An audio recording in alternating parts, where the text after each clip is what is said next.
Hello, and welcome to Story Time with yours truly, Sleepy Gamer. Today's story is about a one, the only, the unfortunate, Lewis the Capri Sunless. Now, Lewis was a classmate of mine back when I was 12-ish, so around 5th grade, I believe. That's not too important. What's important is a couple other small details that we will elaborate on as the story continues. Now, I knew Lewis a little bit. We weren't great friends. We said hi, we said bye. Sometimes at lunch we'd talk and we go "Woo-doo-doo-ba-ba-ba-doo-ba." We would talk to each other occasionally. Like it wasn't unknown for us to occasionally discuss the Pokemans or something of the like. Now, Lewis was a hefty boy.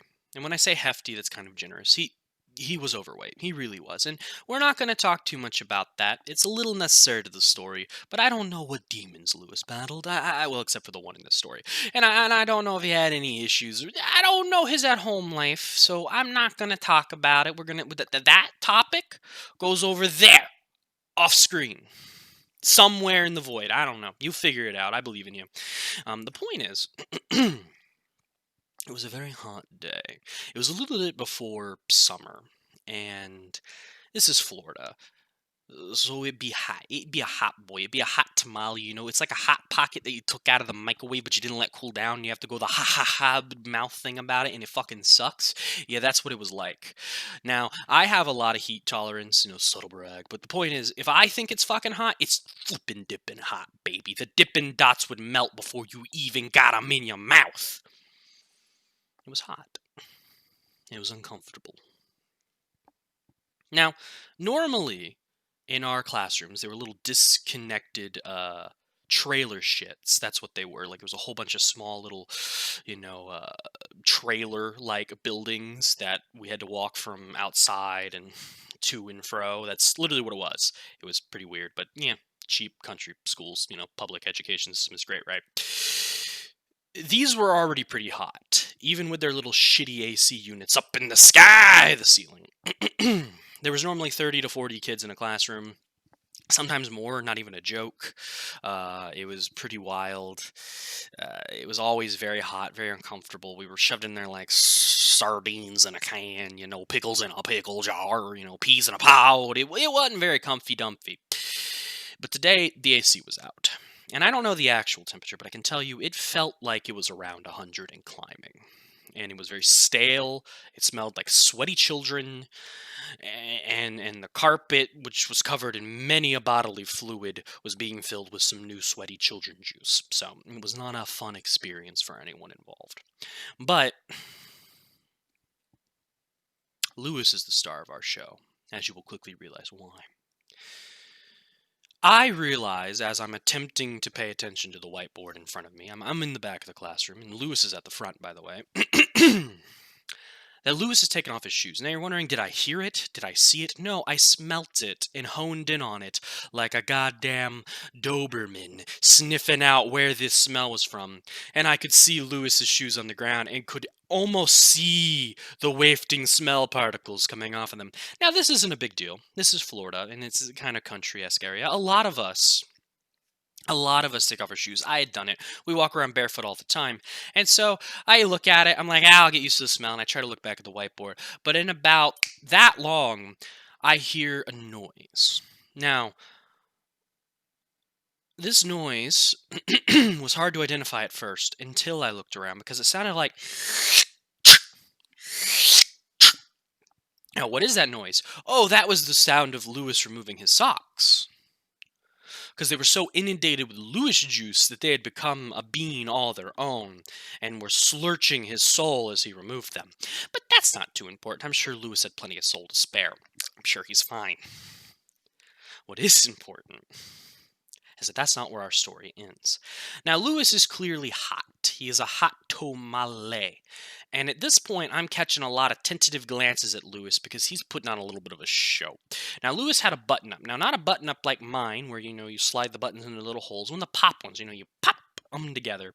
And Lewis was doing his best to get some air in there. He was fanning himself, and he was really putting some effort into it. It was kind of impressive. I'm sure if we could harness the Lewis energy from there, all the world's energy crisis would be solved. But we couldn't, unfortunately. No one could be prepared for the power of the Capri Sunless Lewis, and we'll get to more on why that is his name soon. Now, I eventually steal myself away from the epic train wreck that's about to happen, and I look at the whiteboard before I hear a pop of his snap buttons. Now, they weren't that loud, but the classroom was pretty quiet and did cut through the silence quite well.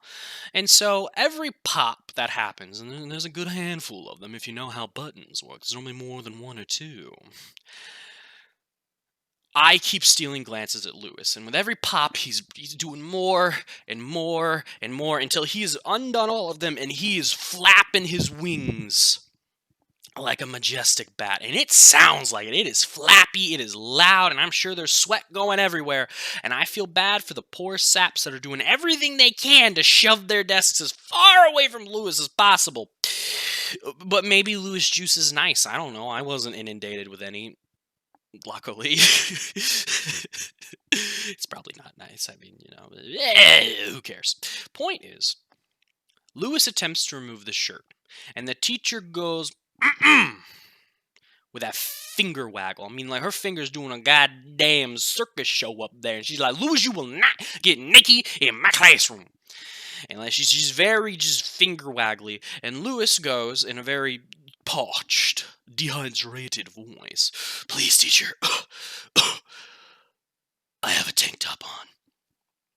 Now, the teacher never says yes or no. Lewis just slorches this thing off as fast as he can as it plops to the ground, and I see it hit a puddle and make some little splurkle-durkles. It's impressive in a weird way. And I think the teacher just accepts that this is the reality of the situation, that she has no say in what Lewis does in this moment anymore. And she continues to attempt to teach. Or maybe she had like a mental breakdown. I don't know, because I wasn't paying attention to that anymore. Lewis, I was locked in, okay? Laser focus, baby. I was recording this for the annals of time in my brainy bits. Lewis begins to use his tank top to fan himself. Now, you expect it to be like this, right? No, it was more like, around that way. Mainly because, it was inundated with wickered Lewis juice.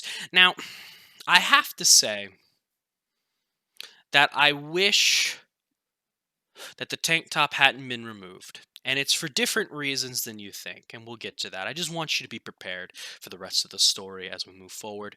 These visual images you will be shoved into your brainy parts by my verbal language storytelling might be shocking to some viewers. I look away to kind of check around the classroom, see what other people's reactions were for maybe a second or two, and in that second or two, Lewis's tank top is gone. Now, I don't know if Lewis ripped off the tank top, removed the tank top, absorbed the tank top melted, if he got so hot that the flash point of the tank top was reached and a fiery inferno that blinded everyone that was looking at it happened, and it was just God's goodwill that I looked away when it happened. I don't know what happened. But the tank top was gone, and I could see Lewis's back in all of its glory. Now, what I need to tell you is Lewis's back looked like a waterfall. And when I say it looked like a waterfall, I do not mean it had a whole bunch of sweat dripping off of it. I mean these weren't droplets anymore. These were streams of sweat, running torrents of sweat. It looked like a goddamn fire hose was being poured off of the shoulders of our Lewis boy. And that puddle beneath him was only growing in strength and size. It was more of a moat at this point, or a lake. You could go fishing in this thing, I bet, and you catch something. I don't know if you'd want what you catch, but you catch it. Whatever it is. Now, at this point, I don't know if the teacher has noticed that Lewis has removed his tank top, or if she's just ignoring it. But I look away again for just a moment, and before I can even really register what happened, Lewis is out of his desk, kind of walking in little circles, and he's not doing good. It's very clear at this point, even to my little child brain at the time, that Lewis is having heat stroke. He's dehydrated, and the teacher's trying to calm Lewis down with words. But words are not what this man needs. This man needs a fucking juicy fruit. He needs a bottle of water. He needs a cup of something. He don't need your words. And Lewis, again, faster than the eye can see, has removed his pants.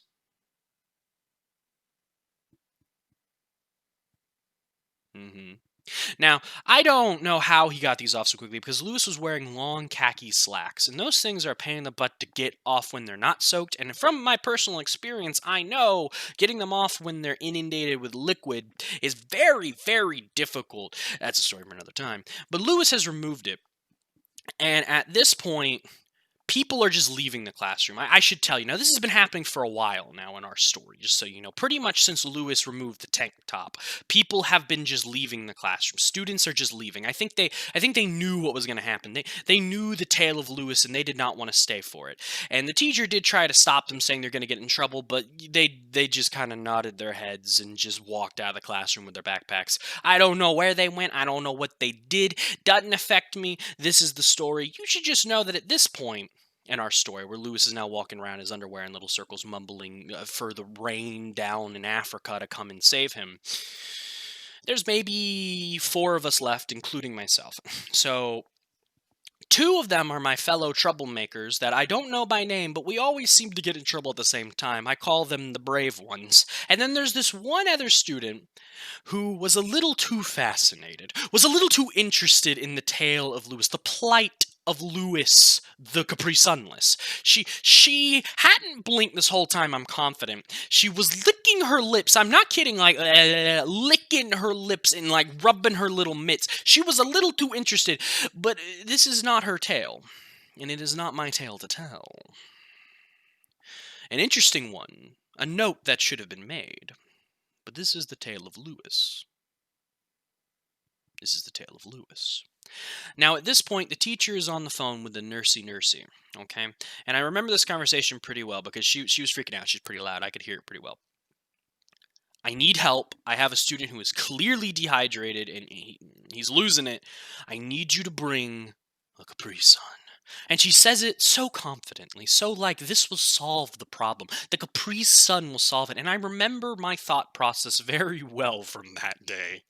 And it went 1 Capri Sun, a singular Capri Sun. Lewis don't need 1 Capri Sun. He needs the whole box. No. Lewis needs all the Capri Suns in a 50-mile radius. Lewis needs every Capri Sun you can get him, plus all the other liquids that are ingestible right now. Lewis don't need no 1 Capri Sun. And then I went farther. I was like, I've had the Capri Sun from the nurse's office. It's kept on some high cupboard. I think it was like an old electrical panel, which can't be safe. They were room temp. They were kind of warm, and I bet you, I'd put money on it, they were expired. I don't know if this was going to save Lewis or not. I doubted it, though. Now, the point is, around the time the phone call has ended, because it was very short, it was very sweet, very curt, very professional, Lewis has started to attempt to remove his boxer briefs, and the teacher has now gripped these things with an iron grip of 1,000 men, and is yoinking them as hard up as she can to fight Lewis, begging him, saying, please, Lewis, please, I can't have another child get naked. I can't have this happen again. And that's a story that I wish I was there for. But apparently this has happened before. Did it happen before with Lewis and I didn't know? Is this another child? Is it from the same scenario? Why did this happen? We don't know, but we can speculate. Now, Lewis is fighting very hard to remove these drawers of his, these boxer briefs, and they're very strong. Like, I'm impressed with them, man. Like, seriously, I don't know if it was the Lewis juice giving them the energy, or they were just naturally that resistant to wear and tear. But these things were holding on pretty good, like against the teacher and him pushing and pulling, man. It's pretty impressive. And the nurse fucking kicks the door down. I mean, she yeets this door with her fist. I mean, fucking people's elbows this door out of the way. Kamehamehas it. She opens the door, cigarette in hand, and she looks at us. She looks at Lewis. She looks at us. She looks at Lewis, and she gives a little nod and goes, shit, I forgot the Capri Sun. and Lewis faints. In my mind, in my headcanon of the situation here, Lewis, deep within his soul, deep within his loins, was holding out hope for that Capri Sun. That maybe Lewis knew that one Capri Sun would be enough to get him out of the situation. That maybe I don't know, maybe Capri Suns are actually the most hydrative fluid in the universe, and the 90s energy would have saved him. Maybe I'm wrong here and that was all he needed, or something along those lines. But Lewis passed out, and the nurse and the teacher haphazardly kind of pick him up, and it was a funny escapade to watch that, but it happened. And they bring this poor boy out of the classroom, presumably to the nurse's office. Who knows where? Just pour Capri Suns on him until he's okay for sure. Why he's still wearing his skivvies? They don't pick up his clothes. They don't try to cover him in something. They just bring this poor boy out of there, and I'm looking around because class isn't even close to over here, people. Okay, class has just begun. Like, I think we've only like 7 minutes into class. Like, I really mean this. And like, I'm looking back at my fellow hooligans, the one crazy girl who seems disappointed that Lewis didn't fall farther into depravity, which kind of worries me. But again, it's not her story. And we're just kind of shrugging. We look at the clock and I copy what was left on the board, which I don't honestly recall. I wait till the bell rings, and I walk to my next classroom, which I don't even remember what that class was because the story of Lewis has completely overwritten my memories of that day for the most part. Now, I don't really know much about how Lewis, was after the story. He didn't show up to school the last couple of days until summer came because we were very close to summer. And I moved schools after summer. So I don't know what happened to Lewis. I would like to think, though, that the Capri Suns the nurses most likely poured over his body saved him, and he's okay. I'd like to believe that. But either way, thanks for listening to the story of Lewis the Capri Sunless. I hope you enjoyed. And maybe, just maybe, you learned something. I don't know what that would be, but maybe you did. Yep.